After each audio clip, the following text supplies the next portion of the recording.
The iPad Pro can be one of two things: a compromised computer or a massive iPhone. Not both.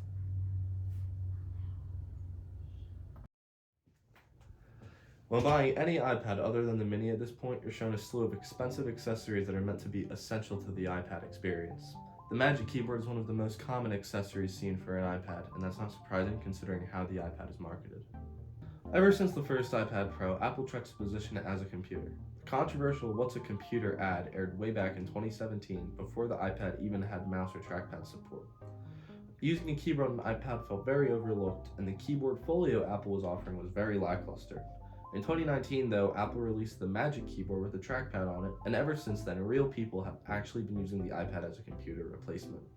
Professional apps have actually been coming out for the iPad Pro recently that can take advantage of the uber-powerful M4 chip.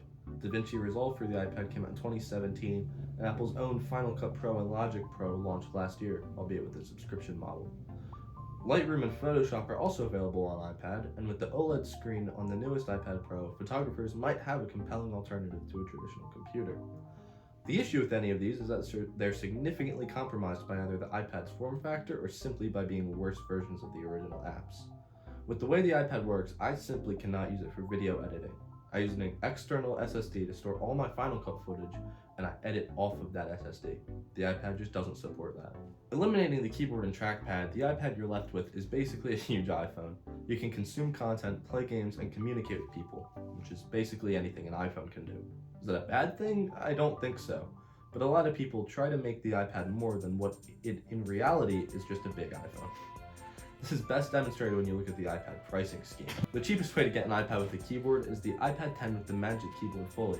Combining those, you're looking at a cool $600. What do you get with that money? The processor from an iPhone 12 Pro, a non-laminated display, and a minuscule 64 gigabytes of storage. I guess it could be usable for cloud-based word processing, but that's just looking at it through a vacuum. You can easily buy an M1 MacBook Air for $650 or less. That extra $50 will get you a much faster chip, 4 times the storage, and if you want to do computer things, it's just a better experience. Any other iPad model shows this too. An iPad Pro with a Magic Keyboard is more expensive than a base model M3 MacBook Air, which is a phenomenal laptop as it is. The iPad will never get macOS. There is zero chance that Apple would allow that, as that would make the iPad encroach on the Mac's market share. By doing this, they continually make an excellent tablet that they market as a lackluster laptop.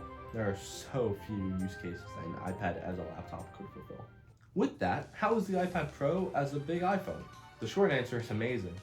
The ProMotion Tandem OLED display Apple put in the iPad Pro is phenomenal. Colors are on point, and the contrast is on par with my Sony A80K TV. It's as snappy as it could be, and I feel like I've never seen it lag. It's just snappy as heck. In addition, the iPad Pro is crazy thin, and it actually does feel like the magic pane of glass that Apple wants it to feel like. Honestly, the M4 chip is overpowered for the iPad Pro is. As I've said, it's best as a big iPhone. Most apps and games I've tested don't even take full advantage of the M4. For example, Apple claims that it can do ray tracing in games. Minecraft, a game that supports ray tracing, has the toggle grayed out in the game, citing that the device doesn't support it. Call of Duty Warzone Mobile was even stuttering and dropping frames, something that shouldn't be happening on one of the best possible processors the game can run on. I know that the iPad isn't specifically a gaming platform, but it's a shame that games just don't run as well as they can. My personal main use case for the iPad Pro is portable entertainment, such as TV shows, movies, and YouTube. I know that sounds silly for an iPad Pro, but it has the best display on the market, and being someone that really appreciates good picture quality, it's really nice to have. Even then, an iPad Pro is a bit overkill for it. The iPad Pro works really well as a Mac companion, being a great external display. It has full Apple Pencil support and macOS as well, so it could be a good drawing tablet. Speaking of, that's another key selling point of the iPad Pro. It's one of the best drawing tablets on the market, and is cheaper than most of the other high-end options, not to mention slimmer. In the end, it seems like there's a distinct lack of purpose for the M4 iPad Pro. Its true power can't be fully harnessed, it's not compatible with most professional workflows, and it costs too much to even be a good substitute for a laptop. Really, in the end, the iPad Pro is only for you if you have the money to spend on a really big, fancy iPhone. Don't get me wrong, I love my iPad Pro. You just have to set your expectations right.